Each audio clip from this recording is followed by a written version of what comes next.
la création des cieux et de la terre, et dans la nuit du destin, Allah Ta'ala remet ces décisions, comme on a dit tout à l'heure, aux malaïka. Alors la question maintenant qu'on peut se poser, après avoir expliqué un peu étymologiquement le sens de Laylatul Qadr, parce que souvent on a des termes comme ça qu'on ne comprend pas réellement le sens, et pour faire un rapport direct entre le sens et son importance, parfois il faut connaître l'étymologie, le sens du mot. Alors maintenant, il nous reste 30 minutes, Inch'Allah, quand a lieu la nuit du destin? C'est la grande question. Est-ce que la nuit du destin c'est le 27e, comme beaucoup de gens le pensent? Alors, tout d'abord, il y a des précisions. Le prophète dit dans le hadith, comme on l'a dit tout à l'heure, recherchez la nuit du destin dans les 10 dernières nuits, les 10 derniers jours du Ramadan, muttafaqun alayh.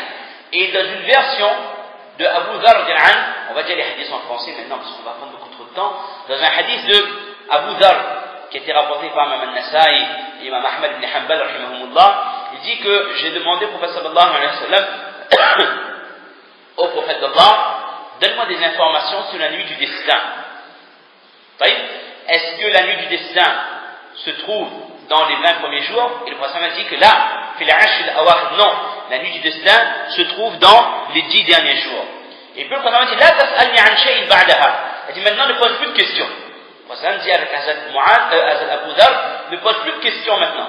Alors Abu Dhar explique qu'il avait tellement envie de savoir c'était quand la nuit du destin. Il dit que j'ai continué à parler du prophète avec de différentes choses, et à un moment donné, si vous pouvez dire comme ça, j'ai glissé cette question au prophète d'Allah, fi ayyi al-ashriya. Le prophète d'Allah, c'est dans les 10 derniers jours, mais quel jour exactement parmi les 10 derniers? Et là, le prophète s'est mis très en colère. Le prophète s'est mis très en colère, et le prophète m'a dit, dans une version d'Ibn Hibban, alam unhika an tas'alni anha. Est-ce que je t'avais pas dit ne me pose pas cette question? Et on revient à la première version, il dit que iltamisuha fi sab'i al-awakhir. Recherchez la nuit du destin dans les 7 derniers jours du Ramadan. Ce qui fait que, à travers ce hadith de l'imam al-Nasa'i, l'imam Ahmad, la nuit du destin pourrait être 23, 25, 27 ou 29. Et Imam Ibn Hibban, dans le recueil d'Ibn Hibban, le prophète avait dit que je t'avais interdit de me demander ça.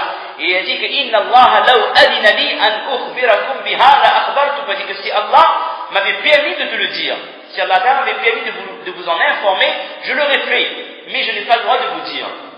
Maintenant, on va voir un hadith qui précise un peu plus. Là, on a vu tout à l'heure, on vient de voir dans les 10 derniers jours, ou alors dans les 7 derniers jours, et là on va voir que fil witri min al-ashr al-awakhir min Ramadan, rawah al-Bukhari, que c'est dans les nuits impaires, dans les 10 dernières nuits impaires du mois de Ramadan. Donc, cela enlève l'hypothèse de 20, 22, 24, 26 et 28 pour rester sur 21, mais si on prend compte des hadiths, ce serait 23, 25, 27 et 29.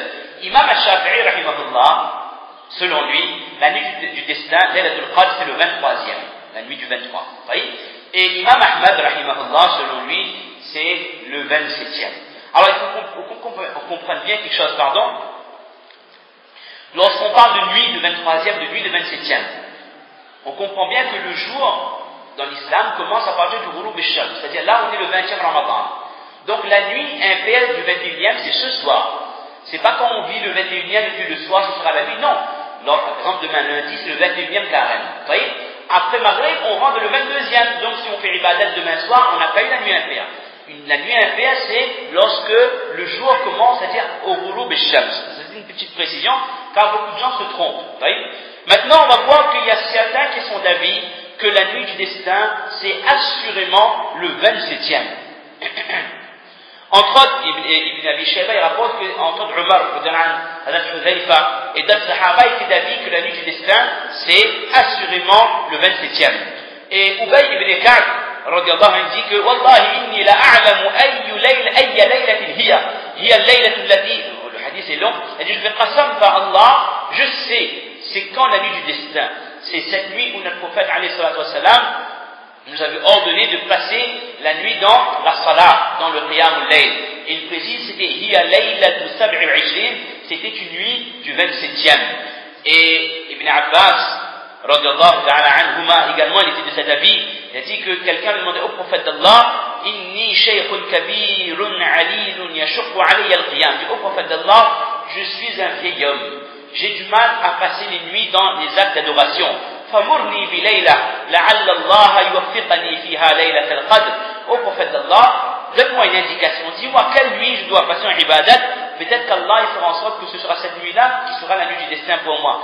Le prophète me dit, alayka bis-sabi'a. Le prophète me dit que, si tu, en ce sens, si tu ne peux rester debout qu'une nuit, tu peux rester éveillé pour l'ibadat qu'une seule nuit, alors ce sera la 7e, c'est-à-dire la 7e parmi les 10 derniers, rapportés par Imam Ahmad ibn Hanbal. Donc Ibn Abbas, radiyallahu ta'ala anhuma, selon lui, la nuit du destin, c'est soit le 23e, soit le 27e. On passe en revue les ara, les différentes opinions, et on reste sur le fait que notre prophète ne l'a pas dit précisément, on va venir là-dessus. Alors, ça c'est juste une latifa. Pourquoi Ibn Abbas considère que c'est soit le 23, soit le 27, assurément? Il dit parce que le chiffre 7 a une valeur symbolique dans l'islam. Le chiffre 7 a une valeur symbolique dans l'islam. Et Ibn Abbas dit que Umar ibn al-Khattab radiyallahu ta'ala anhu avait appelé les Sahaba une fois. Il avait demandé, qu'est-ce que vous savez de la nuit du destin? Et Ibn Abbas dit que la a'lam. J'ai répondu que je ne sais pas, personne ne sait. Et Umar a dit, je pense que c'est après 7 jours de la nuit, après 7 jours des 10, c'est-à-dire le 27e. Soit, comment on peut expliquer ça? Sabi'atin tamdi, ou sabi'atin tabqa. Soit c'est dans les 7 dernières nuits impaires, ou soit c'est dans les 7 premières nuits impaires. Voilà. C'est-à-dire soit le 23, soit le 27. Mais c'est le chiffre 7 qui est resté. Il explique car le chiffre 7 a une valeur symbolique. Allah a créé 7 cieux. Allah a créé 7 terres. Dans la semaine, il y a 7 jours. Lorsqu'on fait le sujud à la prosternation, c'est tu as 7 membres. Également, lorsqu'on fait le tawaf autour de la Kaaba, c'est 7 tours, etc., etc. Il a cité pas mal de choses, on a résumé 3 ou 4, que le chiffre 7 a une valeur symbolique. Et là, Omar, lorsqu'il entend Ibn Abbas, il dit que laqad fatinta li amrin ma fatinna, Allah dit que ce que tu viens de dire, je n'aurais jamais pensé. C'est vraiment ce que tu as découvert, c'est vraiment quelque chose de propre à toi, je n'aurais même pas pensé à ça. Donc, selon Ibn Abbas, c'est le 23e ou alors le 27e. Alors, pour rester sur le chiffre 27, certains commentateurs du Coran, ils ont fait une analyse, je dirais presque microscopique du surat Inna anzalnahu fi laylatil qadr, et ils se sont rendus compte que lorsqu'Allah Ta'ala dit Salamun hiya hatta matla'il fajr, que le terme hiya, c'est le 27e mot de la surat Inna anzalnahu. C'est vrai que bon, ils ont été un peu loin quand même dans l'analyse, mais ils ont vu que si on compte les mots du surat Inna anzalnahu, le mot Salamun hiya, c'est le terme hiya est en 27e position. Et il dit également que si on compte les lettres dans Laylatul Qadr, on a 9 lettres. Et ce terme a été répété 3 fois, ce qui fait 27. Écoutez, on va pas aller jusqu'à ce genre de problème arithmétique pour comprendre c'est quand la Laylatul Qadr, mais juste qu'on ait à l'esprit qu'il y a eu des efforts de la part des ulama pour connaître quand a lieu le Laylatul Qadr, quand sera la nuit du destin. Donc ça c'était l'opinion des différents savants. Maintenant, certains ulama sont d'avis que la nuit du destin change d'année en année. Entre autres, Imam Malik, Imam Shafi'i, dans certaines sources, Imam Ahmad ibn Hanbal, Ibn Khuzayma, Al-Muzani, Ishaq, etc. Imam Al-Thawri également, et c'est l'opinion de Imam Ibn Kathir, le grand mufassir, selon lui, d'une année à l'autre, la nuit du destin peut changer. Ça peut être une année 23, une année 25, une année 27. Maintenant, on retiendra ça, et on va clore là-dessus, que la nuit du destin est majhoul, est inconnue. Personne ne peut dire que Laylatul Qadr c'est ce soir, ou c'est dans 2 jours, ou c'est dans 5 jours. Personne ne peut le dire. Car notre prophète a dit, le hadith qu'on a dit tout à l'heure, si Allah m'avait donné l'autorisation, je vous l'aurais dit. Et Abu Huraira dit également qu'une fois le prophète sallam avait fait un rêve. Et le prophète sallam a vu en rêve, c'est quand la nuit du destin.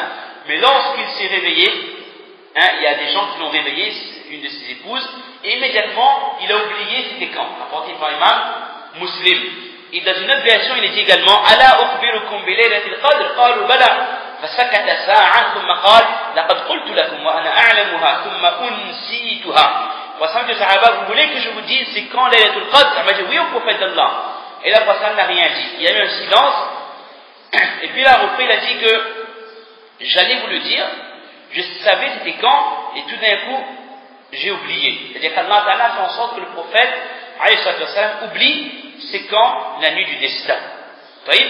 Et donc, pour retenir de manière générale le hadith de Ubadah ibn Samit, ça m'a dit que j'ai oublié Faroufi'at, mais certainement, Asa, an yakuna khayran lakum, c'est sûr qu'il y a un bien dedans. Le fait que je ne vous l'ai pas dit, c'est certainement mieux pour nous, pour vous. Mais recherchez la nuit du destin, Fitasi'a wa Sabi'a wal Khamisa, recherchez le 25, recherchez le 27, recherchez le 29. Donc on comprend que la nuit du destin est cachée. Mais maintenant on peut se dire, mais comment Allah Ta'ala veut du bien pour nous? Allah Ta'ala nous a annoncé que cette nuit vaut mieux que 1000 mois de ibadat. Allah aurait pu nous informer quand a lieu le Laylatul Qadr, afin qu'on y consacre l'essentiel de nos nuits pour les ibadat et pour les du'as. Mais les ulama expliquent que la sagesse d'Allah dedans c'est quoi? C'est de permettre aux musulmans de passer toutes ces nuits des 10 derniers jours de Ramadan dans le ibadat. Le fait qu'on ne sache pas si c'est le 21, le 23, le 25, le 27, le 29, assurément on va se réveiller toutes les nuits impaires au moins pour faire les ibadat, pour faire les du'as, et ce sera un cumul de a'mal salihah, un cumul de salawat et un cumul de du'as.